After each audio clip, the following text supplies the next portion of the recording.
Okay, now let's move to, you can say, the core topic which we have to see in recurrent neural networks, which is very, very popular, which is called LSTM, or long short-term memory networks, right?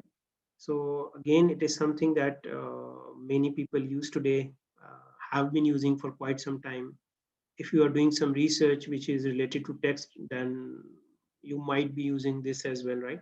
So again, you will find you can see many implementations which are using LSTM.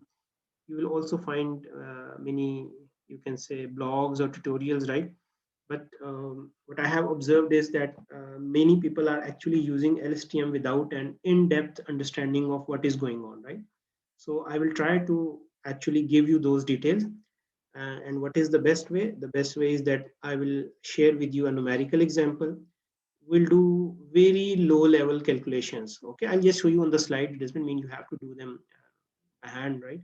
But it will help you understand this concept, right? Because otherwise, it is not very easy to get hold of this concept, because most of the details that you will find on the internet, they are very abstract. Okay, they will just say, okay, this is an LSTM, this is how it works, and so on. Okay, so let's start our discussion. But once we are doing with LSTM, it's we'll be comparing it actually with RNN. Okay, so you see, when we were dealing with RNN, we called it a simple RNN, right? And this was actually, you can say, a cell which you see like a block, and this is the repeating unit. Repeating unit means you will repeat it as many times as you like, depending upon the length of your input. Okay, so you can unfold it as many times as you like. Now, what is going on here? If you remember, again, we have input xt coming here. We have ht minus one. Okay, and I told you that they have separate weight matrices, but we can combine them in a single weight matrix, and we concatenate ht minus one and xt in a single vector. We multiply them together. We add bytes, and then we apply activation function to compute ht. Okay, so ht is dependent on xt and ht minus one. Okay, so this is how it is working, and then you can repeat this as many times as possible. Now when we are dealing with you can say LSTM, this overall, this diagram will remain the same, but this cell, which is very simple in an RNN, it is just a 10H layer, nothing else. Okay, if you see it, it is only a 10H layer, nothing else. Input and hidden state, 10H, and output. Now in case of LSTM, this cell will become slightly complex. Okay, I'm saying slightly because I will gradually show you how it works. If I just show you all of a sudden what is going on inside the cell, then it might be a bit scary. Okay, so I will not do that. I will slowly fill this, you can say, block with information, so that gradually you get to know what is going on. But before we can discuss LSTM, there is something important which we need to discuss, which is called gate. Okay, because in LSTM and some variants, you will very frequently see this terminology, which is called a gate. Now, what is a gate? In order to understand it, let's take an example of a water tap. Okay, I try to draw it, something like this. Okay, yeah, I hope it conveys the meaning, though it's not very good, but still okay. Now you see, this is a water tap. Okay, if you want no water to flow, you will close it. Okay, so whatever is coming from here, it is blocked because the tap is closed. If you want full water to flow, so you will open it. Okay, and whatever is coming from here with full force, it will be coming out.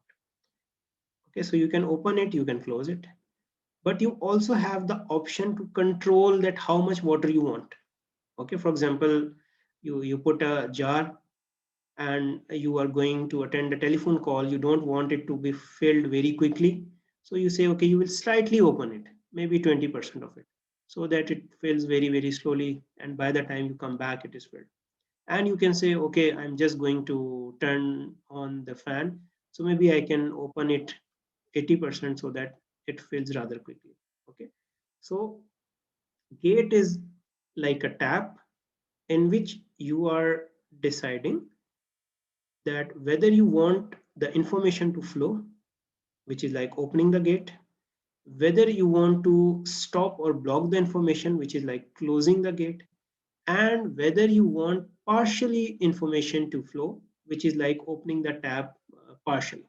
Okay, now just keep this tab in your mind.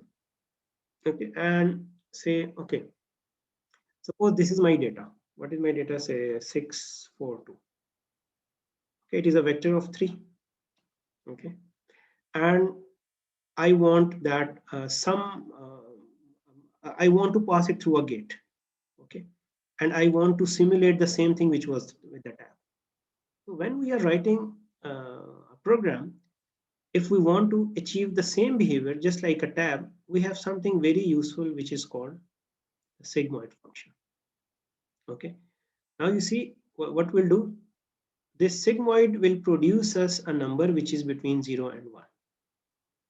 Okay, so our information is coming on some path, and our information, which is this one, it is coming on this path, and we want to control that what actually goes forward.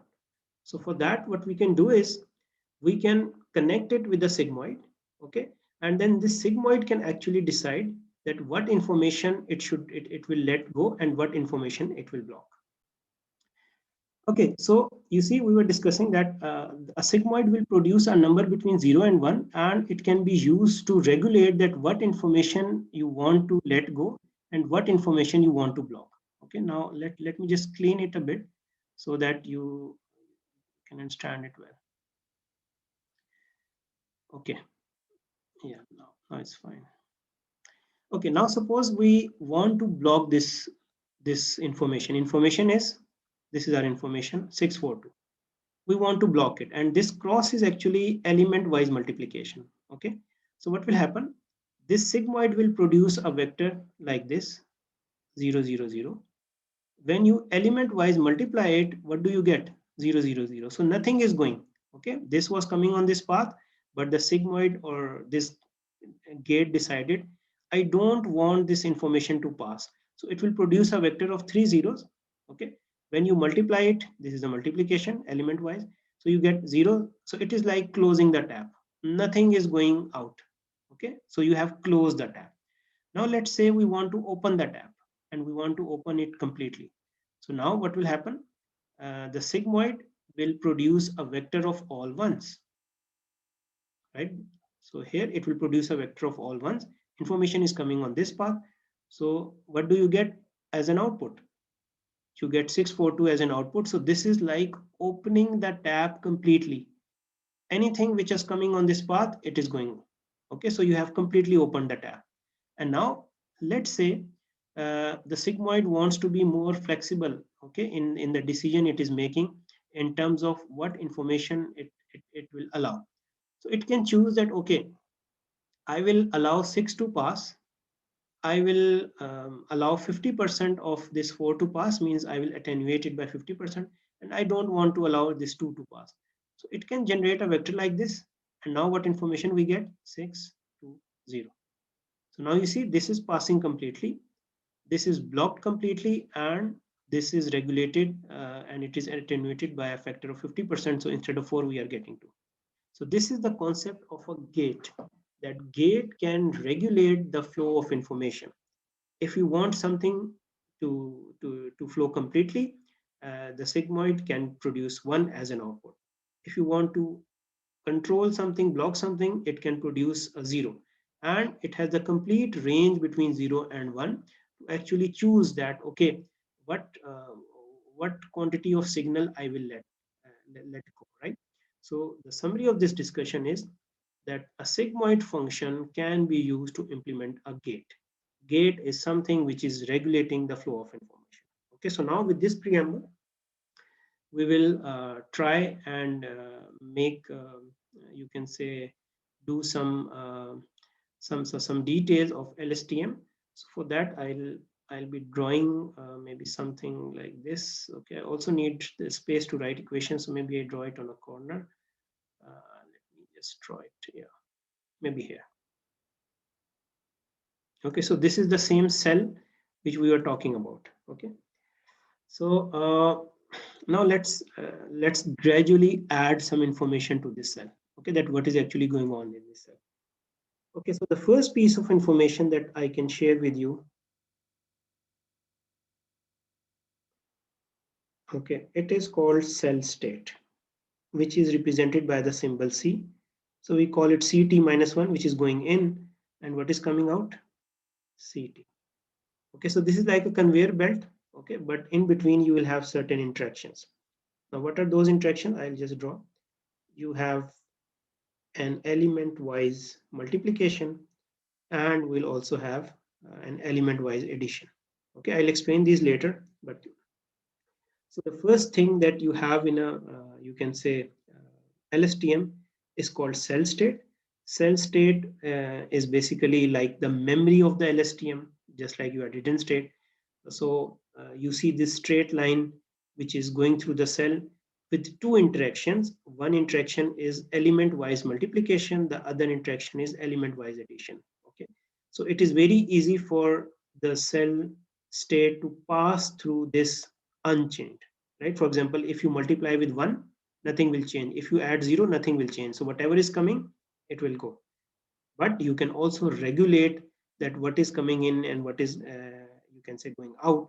And for that regulation, what we do, we introduce gates into this. Okay, so now let me just change the color so that what other things are coming into this. One thing which is coming here is HT minus 1, same as RNN. This is something new. This is the same thing which was also in RNN. Another thing which is coming here in the RNN, what was that? XT. Okay, current input, previous hidden state. So these are the same things which were also present in the RNN. Now what we do is, you see, now we do the same thing which was happening in the RNN. And here we apply a sigmoid function. Why sigmoid? Because we are making a gate. And we call this gate as forget gate. I'll explain what we are doing here. Okay, you know, sigmoid is for gate. Okay, we made, whenever we want a gate, we use sigmoid. We had a detailed discussion why sigmoid, because it gives a value between 0 and 1. You can control what the flow of information. HT minus 1 and XT are coming. We concatenate them, we multiply them by a weight matrix, we apply sigmoid, and we are calling it FT, where F is a symbol for forget. Okay, now let's write the equation what is going on here. Okay, so I'll write it with the same color. So what you do, you will have a weight matrix. Let's call it WF.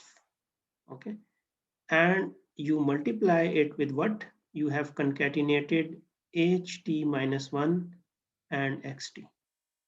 Okay, it is the same concatenation which I told you in the beginning of the lecture, that rather than writing a separate matrix for X, a separate matrix for H, we can concatenate them so that we have to write less. Okay, and then you will also have bias.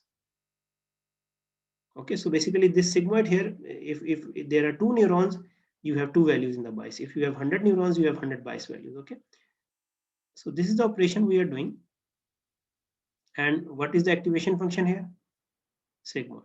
And the output we are calling FT. Okay, so what is FT and why are we calling it forget gate? Okay, so this is the expression for FT, which is exactly the same thing which we were writing in RNN. The only difference is that instead of a 10H, we have a sigmoid. And why I am using sigmoid? Because this is a gate. Okay, this will regulate basically that what information we want to forget. Okay, now let me explain why we need to forget. Okay, so for that, maybe I give you an example that suppose I write a sentence that again we are making a language model, and we say that okay, maybe we say some hypothetical name, say Ali is a good person. Okay, and then we say he is, and so on. Okay, so now you see in a language model, since the gender was masculine, so the pronoun was he. Okay, so your model has this information that whenever I have to use a pronoun, I have to use he because the gender was masculine. Now suppose in the text the subject changes. Now we say Sarah is also a good person. Now what will happen? Now the gender has changed, so your model needs to forget the gender masculine. Okay, it needs to forget this information that the pronoun is he. Now the new pronoun would be she. So you see, we need to forget that the gender of the subject was masculine, so we were using he as a pronoun. Because a new subject has been introduced, we need to change the gender. So I'm just trying to convince you that why we need to forget something. Okay, so this is why we need to forget something, because maybe there's a change in the subject, or it could be in the gender, or it could be in the singular, plural, it could be anything. So we need to forget the previous information. Okay, so this is why, that's why we are calling it forget. The next thing we will add to this model is actually what we called an input gate. Okay, that this is the information we are forgetting. So when we forget something, we also need to add something. Okay, so we need to add the new information to this model. Now let's see how this will work. Okay, so the same thing is going ahead, means the same thing, ht minus 1 and xt. Okay, and now what we'll be doing, we'll have two branches here. I'll explain them in detail one by one, don't worry. Okay, so I have one branch which is passing through a 10H. Okay, and I have another branch in which I have another gate. Okay, and which will be calling input gate, and this is multiplication, and this is going here. So this we are calling IT, input gate. Okay, and this thing we call CT, which is the candidate. Now let me explain what is going on here. Okay, you see, rather let me first write the expression for this. Okay, so what is IT? IT is sigmoid. Okay, so what is coming on this path? Same thing, ht minus 1 xt. Okay, and it will have its own weight matrix. Let's call it wi. So it is multiplied by exactly the same thing, ht minus 1 and xt. It will have its own bias values. Let's call them bi. Okay, so this is it. It is exactly the same expression as, you can say, the top one. The only difference is that we'll have a different weight matrix for this gate, which is wi, and a different set of bias values. Otherwise, both of these are exactly the same. So this is it. Now, what is ct? Okay, ct is actually, since it is not a gate, so we have 10H. Okay, and again, what is coming on this path? The same thing. So this will have its own weight matrix. Let's call it wc, but it is multiplied by again the same thing. Okay, because the same connection is going everywhere, and it will have its own set of bias values. Let's call them b, and the subscript c, because we are talking about this. Okay, now let's see what is happening here. Okay, we have written the expression, but what is going on here? Let's discuss that. Okay, you see, we said we need to add something to the cell state. Okay, here we were forgetting, here we will be adding. So this branch which you see here, this part, okay, I don't want to mess this one. Okay, I want to keep it clean. This is actually your candidate vector, that okay, I think this should be added to the cell state. This is the new information which should be added to the cell state. For example, the gender of the new subject. Okay, the example that I gave. And this IT is actually basically again a gate. So it is regulating that what you will add to the cell state. So it is controlling. You see, from this path, you have a candidate that I think this should be added to the cell state. And this IT is actually a gate. Whenever you see sigmoid and multiplication, it's a gate. It is controlling that what information will go ahead. Okay, so it is just regulating this CT and letting it pass. So FT is what information you want to forget. This particular layer CT candidate is generating a candidate vector, and the input gate is deciding that which part of this should flow. Okay, it is regulating what actually should happen. Now let's combine these two pieces of information so that they make some sense. And now we actually write the expression for CT, okay, which will actually help you understand that what is actually going on. So what is CT? Means I'm talking about this. You have something coming from the previous timestamp, CT minus 1. It is multiplied by what? It is multiplied with FT. So you see, you are forgetting something. The sigmoid is giving you an output, and you are deciding what you want to forget, what you want to keep. Just like I had given you the example of tab. Okay, anything which you want to forget, you just block it so it will not flow. And then you are adding something new. What are you adding here? Which is coming from here, and what is coming from here? IT into CT. Now this is a very important expression, right? That how do you update the cell state? The first part of this expression is what you forget from the previous cell state, and this is the new part that you add. Okay, so this is what you forget, this is what you add. So what you forget from the previous cell state is controlled by the forget gate. What you add is controlled by the input gate. And how it is controlling? You have a candidate of information which is to be added, but the input gate is deciding or regulating that what part should be added. Okay, so now we have this expression for CT as well. Now we are left with one last gate. Let me just do it and then maybe I'll explain further. Let me clean it first so that we only have the information which we need, and then maybe we'll discuss. Okay, now you see we also have to produce HT, or you can call it output or whatever you want to call that. Now what we'll do is we have another gate which is called the output gate. Okay, and it will control that what we need to output. So again, let me just make it, whenever it's a gate, it's a point. Okay, so it is coming here, and from here we take the CT, we apply NH. This is again multiplication, okay, and this is HT. Now let me just write it so that you understand well that what is going on. So maybe I'll write maybe here. So you see, this is actually OT, which is output gate. So OT is very simple, just like FT and IT, you can write OT. So output gate is sigmoid. You will have a weight matrix, let's call it WO. It is multiplied by previous hidden state and current input, and you have a bias, let's call it BO. Okay, so this is the OT which is coming on this path. Then what is coming from this path? Okay, you are just applying tan H to C2.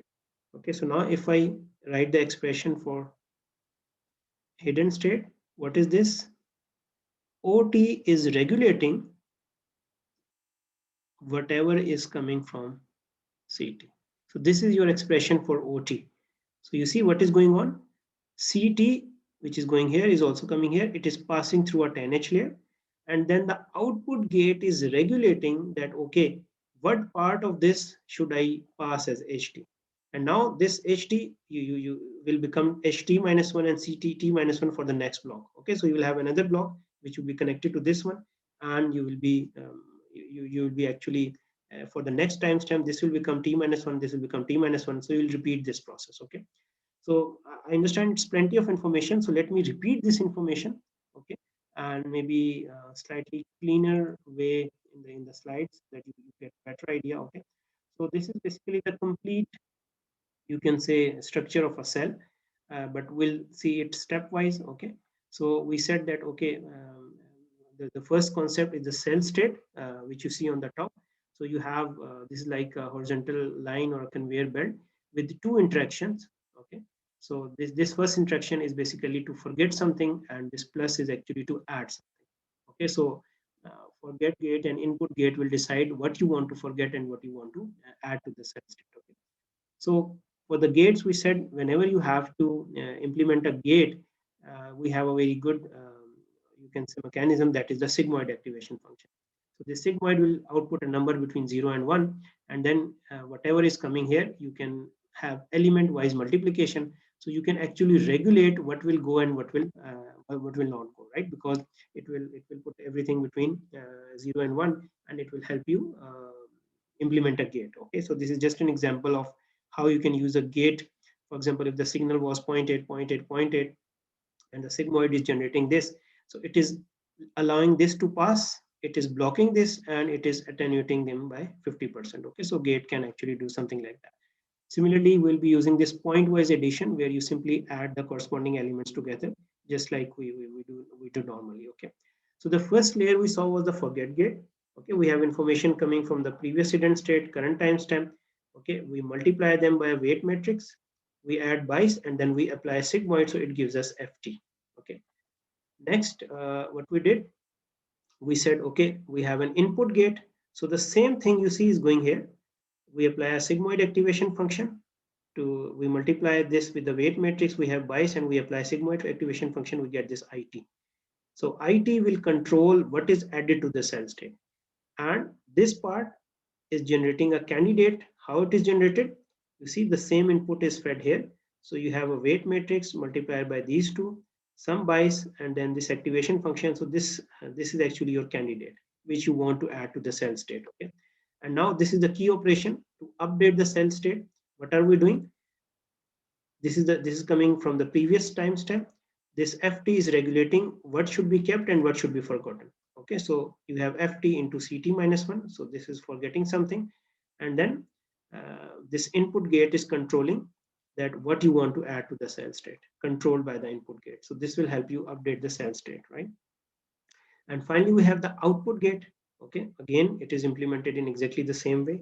You have a weight matrix, previous hidden state, current input, bias, and then you see this is actually CT which is coming here. So you filter CT by a 10H layer, and then the output gate regulates that what part should be fed as an HT. So this is your HT, right? Now you can connect another block here, right? And if you have hidden layers, so you see, you will have depth on this axis. So HT can also be connected on this axis, but in any case, on the time, it will be connected on this axis, right? So uh, we'll also see in detail that what will be the sizes of these weight matrices, what will be the sizes of input and output, and how they will affect. Okay, but that we'll do next time, right? Maybe we can spare some time for your queries.